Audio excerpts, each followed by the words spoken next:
I was completely overlooked at my stepdaughter's wedding, replaced by her biological father. But when it came time to settle the bills, I was already long gone. Hello, Reddit. Ever find yourself in a moment where you just stop and think, what on earth am I doing here? Well, that was me at my stepdaughter Danielle's wedding. Let me give you some background. I've been in Danielle's life for 15 years. She was just 8 when I married her mother, Claire. Her biological dad, Tom, was more like an occasional acquaintance who sent a birthday card when he remembered. Meanwhile, I was the one at every parent-teacher conference, the one who helped her through her first heartbreak, the one teaching her to drive. You get the idea. It was always me. So when Danielle got engaged, I was thrilled. She even asked me to help with the wedding planning. While I'm no wedding planner, I dove in headfirst, venues, catering, the works. I spent a considerable amount of money, too. Her dream dress, custom invitations, and flowers flown in from all over. It didn't even cross my mind to hesitate. She was my daughter, or so I believed. Then came the rehearsal dinner, and that's when I started to sense something was off. She didn't mention me at all in her speech. No thanks, no acknowledgement for all the work I'd done. Instead, she went on and on about how grateful she was that her dad could make it. Tom, the same man who hadn't even bothered to show up to her high school graduation.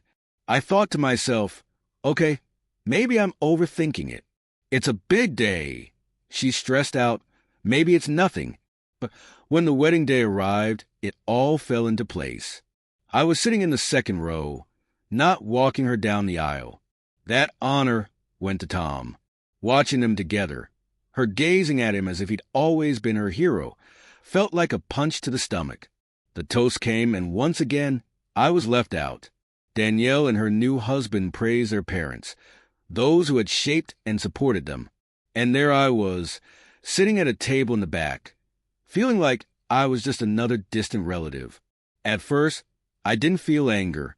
It was more of a numbness, like I was observing someone else's life unfold. But by the time the cake was served, the anger hit. It wasn't just the disregard.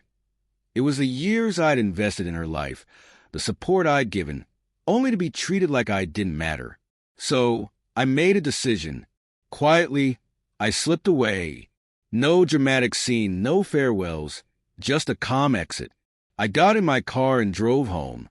The next morning, I got a panic call from Danielle. Apparently, there was some confusion about the final payments for the venue and vendors. She asked if I would take care of it, just like we had discussed. My response? Danielle, I think you should ask your dad. There was silence on the other end. Then she stammered, but he can't. I asked, can or won't, and hung up. Now, I'm not claiming to be proud of how I handled it, but I wasn't going to keep allowing myself to be taken for granted. If I wasn't good enough to be recognized as her father, I sure as hell wasn't good enough to foot the bill. I haven't heard from her much since. Claire wasn't thrilled about my decision, but even she's been quiet lately. I think she knows I had a point, even if she doesn't want to admit it. You'd think I'd feel guilty for walking away, for cutting her off at such a significant moment in her life. And maybe I should, but here's the thing. When you've been the reliable one, the person who always shows up no matter what, you start to realize something. People only truly value you until they think they no longer need you. I wasn't just some source of money. I was her dad, at least I thought I was. The days following the wedding were unnervingly silent. Claire was tiptoeing around, and I couldn't tell if it was because she was upset with me or with Danielle. She didn't outright say anything, but I could catch her sighing or giving me that familiar look. Then, about a week later, Danielle finally called. But don't expect an apology. That would have required her to actually reflect. No. She wanted to clear the air. Hey, she started, her voice all sugary, like nothing had happened. I've been meaning to talk to you about the wedding.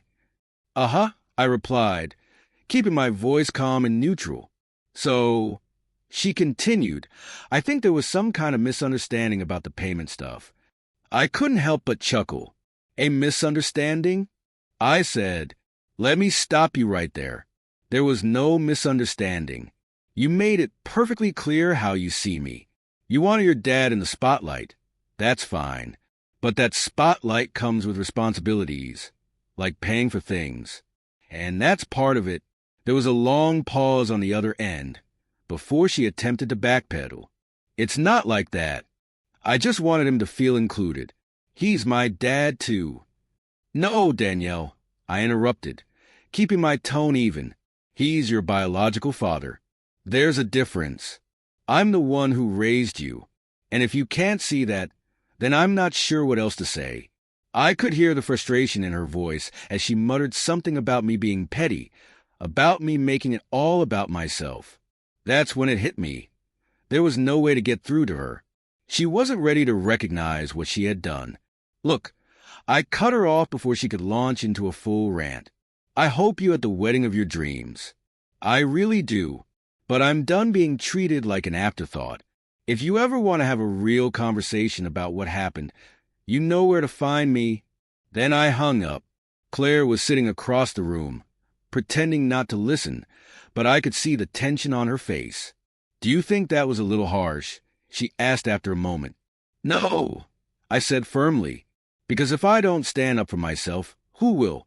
I've spent too long letting people take me for granted. That was the last meaningful conversation I had with Danielle for months. Claire kept in touch with her, of course, and I'd hear bits and pieces. How she and her new husband were struggling financially. How Tom was back to his old habits, disappearing when they needed him most. I didn't gloat about it. That's not who I am, but I won't lie. There was a part of me that felt vindicated. She wanted Tom to be her hero. Now she was learning the hard way that heroes don't just show up when it's convenient. Eventually, Danielle reached out again. This time, her voice was different, softer, more apologetic. Hey, she said, can we talk? For the first time in a long while, I heard something in her voice that I hadn't heard before, humility. I don't know where things will go from here. Rebuilding trust takes time, and I'm not rushing it. But if there's one thing this whole ordeal has taught me, it's that knowing your worth and refusing to accept less isn't selfish. It's essential. So, yeah, that's my story. The wedding wasn't mine, but the lesson I learned sure as hell was.